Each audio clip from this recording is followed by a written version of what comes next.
And welcome back to Community Comment here on 95.3 WBEV in the Daily Dodge TV studios. Here's Terry Bell. Thank you very much, Jake Hayes. Our guest today is Rob Boelk, the mayor of Mayville. If you live in Mayville especially, we invite you to join the program. You can call us or text us at 920-887-9595, or you can call us at the WBEV studio at 885-4446. An important undertaking in Mayville right now is expanding its EMS coverage, striking up some agreements to extend ambulance service to places like Lomira and Theresa. And this is getting to be a bigger and bigger issue all the time in rural communities, isn't it?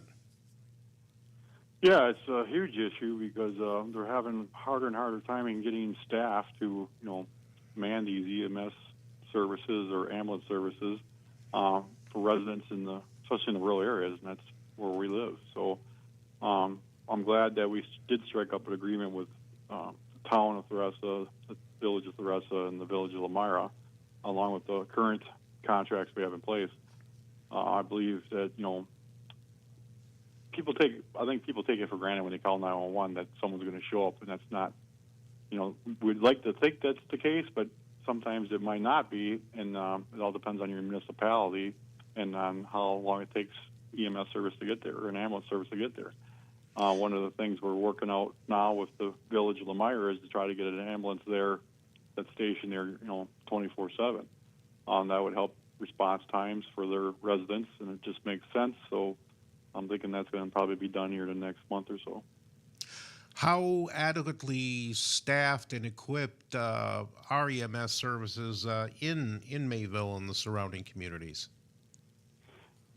Yeah, well, Mayville has done a good job over the years keeping staff, and that's because we pay, right? These people, it's hard to get more and more volunteers, so now we're paying, to be on call a pretty good amount. And so now our staffing levels have been terrific since we've been doing this. So a lot of these municipalities have questioned, Mayville's getting all this extra money. Well, not really. We are making a little bit of money, but most of it's going back to the staff that we need to provide adequate service. And if we want to continue that service in the county, that's what we need to do. And we're up to 4 ambulances now. So, I believe that Mayville has positioned themselves in a good position to handle a lot more of the load. Very good. Let's see. On January 1st, Theresa officially began contracting with Mayville after its previous EMS service faced staffing and financial difficulties. So, yeah, you network with other mayors, I'm guessing, in towns the size of Mayville around Wisconsin. Are there any sort of creative solutions other than these kind of agreements that are out there? Well, I've seen a lot of different things. I mean, countywide EMS has been brought up at the county level. I mean, most people know, at least in Mayville, I'm on the county boards. That's been talked about, but there's been no real progress on that. But at some point, I believe, in looking into the future, you're going to have Waupun, Mayville, Beaver Dam, Lowell, Reeseville, and probably down by Neosho, Aspen area, that we're going to have 5 EMS services left at some point. And how it's going to get staffed, that's up for discussion. Certainly. You mentioned, the assurance that a lot of us feel that when we call 911, someone will be there quickly. Do you have any sort of estimate as to response times, what they are right now? Typically, we're within 10 minutes. I mean, if it's in Mayville, it's going to be a lot quicker. And if we have any ambulance service in the village of Lomira, it'll be a lot quicker, too. But typically within 10 minutes. And, that's why it was important a long time ago that we talked about our police presence in Mayville. Because typically when you dial 911 in Mayville, the police are the first ones to show up within under 2 minutes response time. And then they can try to administer CPR or whatever they need to do to get you revived before the ambulance shows up. And that's worked out pretty well for Mayville, and I'm hoping that in these other communities as well that the response time is adequate. Because, everybody has loved ones. Maybe it's not even themselves, right? It's their loved ones, and they all want to make sure everyone's being taken care of. And I believe, as you know, the mayor of the city of Mayville, we're the biggest municipality in that portion of the county, and we need to be neighborly to all of our neighbors. And but you know, sometimes these municipalities need to be cooperative too. Right, and did it take a lot of negotiating to get to an agreement that everyone could live with? Yeah, there was a couple months of discussions, and I think a lot of it too was, you know, listen, nobody. My experience is most people don't like change, right? They don't, you know, are afraid of change. So I understand that as well, but I think in the long run, this will be the best for all the residents in these municipalities. Certainly. When it comes to, you know, like response times and staffing, is there a tipping point perhaps? So will there get to a point where, you know, perhaps Mayville is not able to serve its community as it needs to be served? At some point, I'm not going to say never, but at some point it could happen. I mean, right now we're doing all right, and we have a education center, so our Mayville facility is actually doing training, and we do a lot of training for a lot of different municipalities outside of Dodge County. So that training center has been growing, and at this point we're running out of room. So we're looking at putting a new building up for EMS. Maybe it would be a combination of EMS fire at some point, but we need to explore options of, you know, their growth, right? So we have picked out a site. It's still under review as far as grant funding, but this facility is going to cost somewhere between $4 and $4.5 million. So we got to strategically plan on how we're going to finance it. So that's kind of where we're looking at now, and of course some of that's going to have to come from fundraising.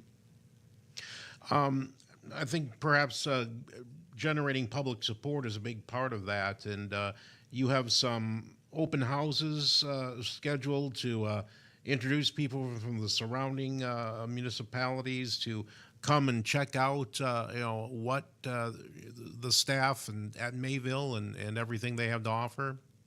Yeah, I encourage people to attend these open houses, and they can talk to the staff and our directors, and they can answer your questions about, you know, what can Mayville provide, and have a better sense of security that, you know, when you do have to make the call to 911, that, you know, you're in good hands. And I think I believe that, you know, I ran on a campaign that, you know, public safety is number one, right? Whether it be EMS, fire, or police. This is why the number one reason we pay taxes into your municipality and the county. So we want good, you know, emergency services, and that's kind of high on my priority. Our guest on Community Comment this morning is Mayville Mayor Rob Boelk. We need to take a quick break here for the news, but we'll be right back. You're listening to Community Comment on 95.3 WBEV, powered by Daily Dodge.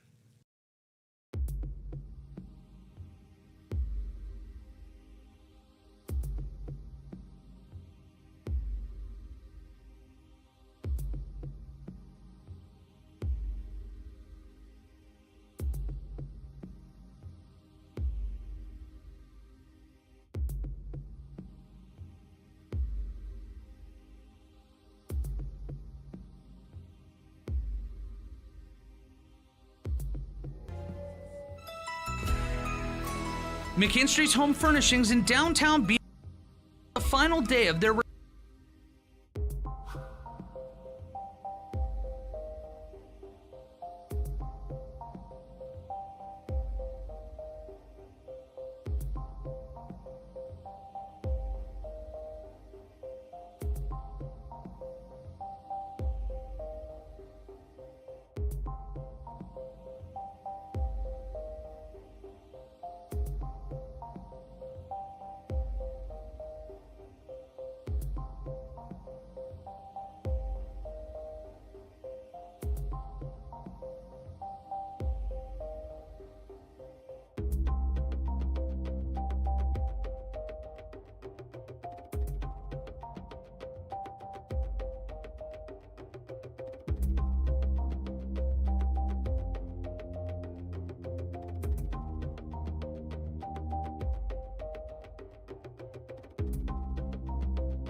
we'll send it back down to the Daily Dodge TV studios and Terry Bell for more of today's community comment.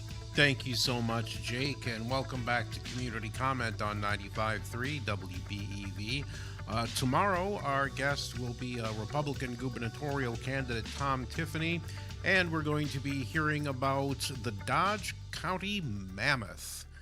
Something fun and interesting to talk about on Community Comment. That's coming up tomorrow at 10 o'clock right here on 95.3 WBEV.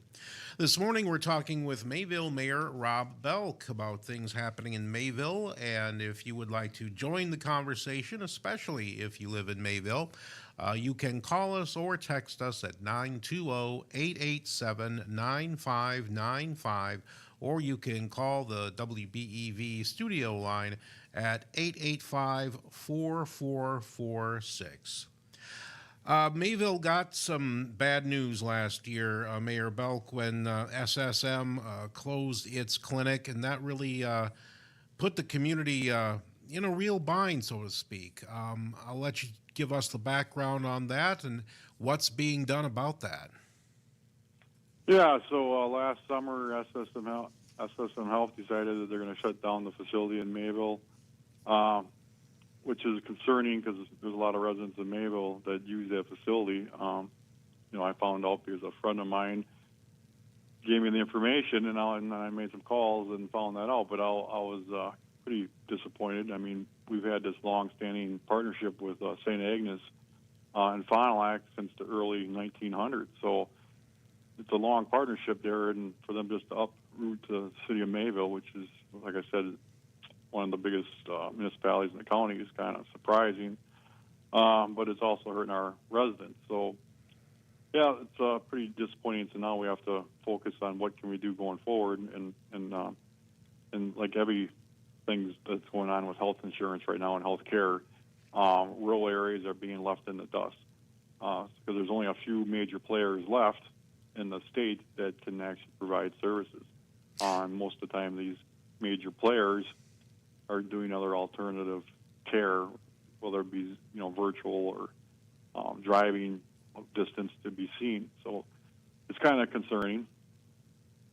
Yeah, certainly. I want to talk about some of the solutions in a bit, but in the meantime, what are people who used to rely on that clinic? I mean, where are they going? Are they looking at long drives now to have to get the kind of care that they need? Yes, a lot of people have been driving to Fond du Lac or Brownsville if they can get it in. And I've been hearing some of the backlash that a lot of these elderly people, are having difficulties getting to these appointments because they're relying on other family or friends to help them out and get them to these appointments because they either they can't drive or they shouldn't be driving. So it's kind of an issue.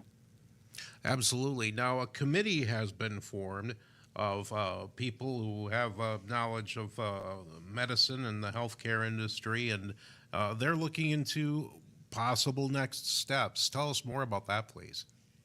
Yeah, so I saw the need that we needed to address this issue, so I created this the Mayville Healthcare Advisory Committee, made up of some professionals, like you said, to come up with some solutions and what's needed. So we did do a community survey here in the last month, and we did get the results of what's the most important is family practice care. And then, of course, it went down from there. So we gathered that information, and we're putting it together for the committee to decide our next steps. Now, we have been talking to, I guess there would be alternatives to traditional medical treatments, meaning the major healthcare providers that specializes in rural health. So we've been in some discussions with some of these providers, and we're hoping we can make out some kind of an agreement where they can come to Mayville and set up shop so we can have an alternate plan for family practice care. The survey, are those results available somewhere where the public can see what the results are? I don't know if they're on a city website or not. I'd have to ask our clerk, but I could definitely tell her to put it online after the call to take a look. It was it was interesting. Kind of nothing was really surprising. Obviously, number one was family practice care. Some was pharmacy. Some was more surgical. Some of the specialty fields, that's always going to be hard in a rural area to get. But so we did gather the list, and we're going to take it from there. Very good. And is the hope then that maybe some sort of replacement for SSM will come in, that maybe Mayville will have a full-time clinic again, or is maybe something more scaled back more likely to happen? No, the goal is to get someone to come to Mayville at Bill's job to provide care. This is where the debate comes in when it comes to rural areas, right? Because, how much should government be involved in people's health, right? This has been a debate in this country for a long time. But I believe that, we do need to provide some kind of adequate care. So, trying to get someone to come to Mayville is priority, right? So if we can have them come to Mayville and we have to pay a little bit of TIF money to have them build shop, I think that would probably be beneficial, but ultimately that would be done by the council. Are there any major healthcare systems that people in Mayville have been in touch with as possibly someone to come in and replace SSM? I have been in contact with Freighter personally, but again, we're talking, if they come to Mayville, you're talking millions of dollars of funds to build a building, right? So they want to evaluate, how much extra client base they can get out of Mayville, and they want to start slow. So some of that would be doing this virtual doctor care, which I'm not a big fan of. I've done it, but I'm not a big fan. But I think the goal, right? Everyone has a goal, but our goal should be to try to get someone to come to Mayville and build shop and have a regular one-on-one doctor-patient care. Yeah, there's a great deal of convenience that comes with, they call it telehealth. There's a lot of that. It's basically talking to a doctor or a physician assistant or a nurse practitioner online in a streaming kind of conversation, which, it seems it would be inadequate in many cases and perhaps, not fair to people in Mayville who are accustomed to being face-to-face in a room with a healthcare professional. Right, and, you probably know this well as anybody, Terry. We struggle in Mayville for a couple of reasons, right? We're not on a major highway or corridor like Beaver Dam, Waupun, Columbus, and that's where a lot of these developers are focusing on a lot of the industries as well. So we're kind of off the beaten path. We have done a good job over the years, keeping what we have and maintaining, but it's kind of a tough sell sometimes to get any kind of activity going in Mayville. But it's a great community, and I'm proud to be a member and mayor of Mayville. We're talking with Mayville Mayor Rob Boelk about issues affecting that community. We need to take a quick break, but we'll be right back. You're listening to Community Comment on 95.3 WBEV, powered by Daily Dodge.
Hear what's going on in your community. Stay tuned to Community Comment on 95.3 WBEV, powered by Daily Dodge, presented by Professional Floor Covering.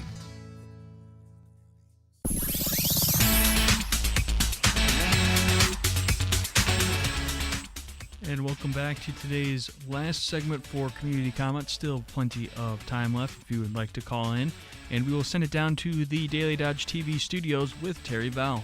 Thank you, Jake, and right you are. If you'd like to join the conversation, you can call us or text us at 920-887-9595, or you can call the WBEV studio line at 885-4446. Our guest this morning is Mayville Mayor Rob Boelk. And I know you wanted to talk about one more issue today that affects people not only in Mayville but overall of Dodge County, and that's the possibility of implementing a wheel tax. And let us know whether or not you think that's a good idea. Yeah, so like I said before, I'm on the county board. I'm also the chair of the highway committee. So the last 2 months at highway, the chairman put on the committee agenda that potentially having a wheel tax. So it's kind of concerning because most people don't realize, but we have a countywide sales tax of 0.5%, and it was intended for originally that we use that money to build the courthouse and the jail, and that's what we did. But then we've been using it for a lot of other things over the years, like highway used it for some new building improvements and so on and so forth, right? But now, over the last few years, they've used sales tax funding for operational costs in certain departments, which goes for wages and benefits and everything else. And so now our sales tax funding is kind of getting drying up. So now there's a possibility they want to do a countywide wheel tax to offset some costs for the roads, which, most people don't know this either, but we need to do 22 miles of roads a year to stay even every year, just to stay even what we need to do, and it comes out at a cost of about $9 million. So this wheel tax, I'm not sure it's even going to generate $1 million in revenue. But it's in the early stages, and if people listening do not want a wheel tax, you probably should get a hold of their county board supervisor and let them know how you feel. I'm anti-wheel tax, just for the fact we used to have one in Mayville years ago, and it really didn't serve its purpose. I mean, if you're going to tax, then just put it on my property taxes, and I can at least at that point I could deduct it off my income. But that's this is a real possibility, and people should be concerned. Right, and a wheel tax, for anybody who may not know, that's an additional cost that's placed on your annual vehicle license when you get your sticker every year. That is added on to the cost of what that is already, and the idea is to pay for local road projects, transportation projects. If not a wheel tax, then what would be a better alternative? I've given the county administrator a bunch of options along with the commissioner, and I've actually put a plan together, a 6-year plan on how to fund our roads on a 6-year rotation basis, and that would come on a cost of the debt service levy, but that went on deaf ears. I've told them that maybe we should look at, instead of contracting out all of our roads to Northeast Asphalt or whoever the contractor is, maybe we should look at paving our own roads like File Line County and Sheboygan County and these other neighboring counties do, because that would probably drive our costs down in half. But I've given these people more than adequate solutions, and it's very disheartening, and that's one of the reasons I'm not running for re-election. It's a tough thing. We want quality services from our government, but we don't want to pay a lot of taxes, and No. it's a really difficult balancing act, I'm guessing, for especially when you get down to the the very local level, like cities and villages and townships. Yeah, and that comes at, and most people don't realize this either, because when most of it's biweekly, you get your paycheck, right? But when you get your paycheck, you pay Wisconsin tax, And that tax, originally when it was started back in the 30s, was supposed to be generated for the state, and 90% of that money went back to the local municipalities and counties that you live. Well, over the course of years, when the state talks about they have a surplus of money, they're talking about your paycheck money, and that money's not being filtered back to the local municipalities. We're lucky to get 10% back at the local and the county level. So when they have a surplus of money, that's your taxpayer money out of payroll that they're hoarding. And my thoughts, and I've had conversation with our legislators on this, that, hey, we have a $20 billion biannual budget. I can understand taking $4 or $5 billion and have it sitting on the side for rainy day fund, but the rest of it we need to be giving back to our local communities, because that's what it was originally intended for. Do you think it should go? There's always talk about rebates directly to taxpayers. There's talk about how to better distribute that surplus money to communities. What do you think would be the best way to get that state money back in the hands of the people who paid it in the first place? Yeah, I think we should go back to the original intent, and that was to give it back to the local municipalities with bigger funding, and let the local people and local elected officials decide how they're going to spend the money. Because at this point, we have spending limits and spending restraints that we can only raise your taxes so much, and then what happens is that a lot of communities are borrowing, because the state will let you borrow as much money as you want, but they won't let you raise taxes only a certain percentage. So most of these communities that we're living now are driving up their debt. I mean, Mayville's been a pretty decent situation. We're about $1 million more than I would like to be, but it's doable. But a lot of these other communities, they're not in that position. So what are we doing here at the end of the day? We're going to try to collaborate and work together with the state officials and try to get some of this money back to where it needs, so we can redo our roads. We have decent services. Otherwise, we're kind of limited. The philosophy, the thinking, the rationale for a wheel tax to pay for roads and transportation would be, the people who use the service perhaps should pay for it or pay the most for it, and that if you put that cost on the property tax, that's not necessarily a fair distribution of the burden of maintaining roads. No, that's true too, right? Because we have people that have apartments, live in apartments, but they pay, rent. But it's also not a fair distribution when you have a lot of farmers, and I'm not dissing the farmers, but they use a lot of their heavy equipment on our roads, and it beat them up pretty good. And then how's it fair that, we already have certain areas in our county, like the village of Lemira and Husisford, I believe, already pay a wheel tax. So this would be another wheel tax on top of that tax. And then you have other communities like in Watertown and Waupun, who are a split city, meaning they have two different counties.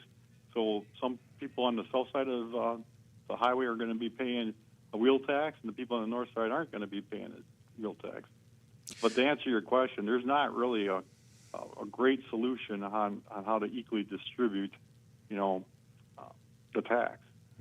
You mentioned that you're not running for re-election, and you hinted at the reasons for that, but I thought I'd give you a chance to elaborate the reasons behind your decision to step aside from the office of mayor. So I should reclassify. I'm going to be running for mayor, so I'm running for re-election for mayor, but not county board supervisor. Okay. 14. I misheard. Sorry about that. But the main reason is that I'm frustrated. I've been on the board 6 years. I was the vice chair of the county board. I was, the highway chair.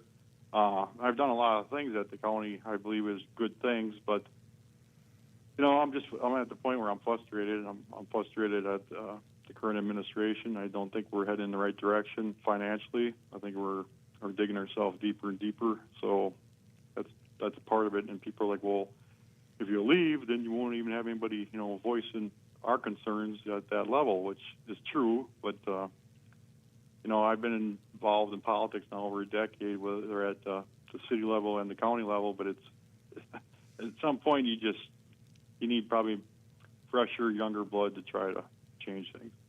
We have just a couple of minutes left in the show. Let's end on a high note. Talk about some of the things going on in Mayville that you're pretty excited about and would like to let people know about.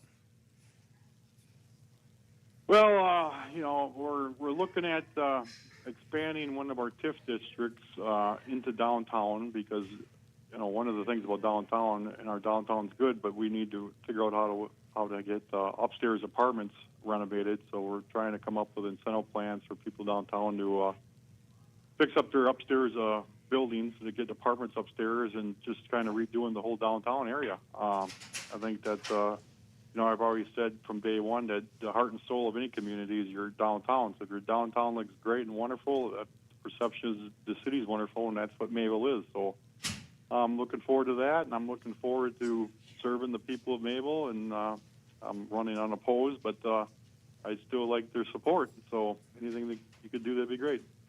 Very good. Our guest this hour has been Mayville Mayor Rob Boelk. Rob, it's been time well spent, so I want to thank you for joining us today.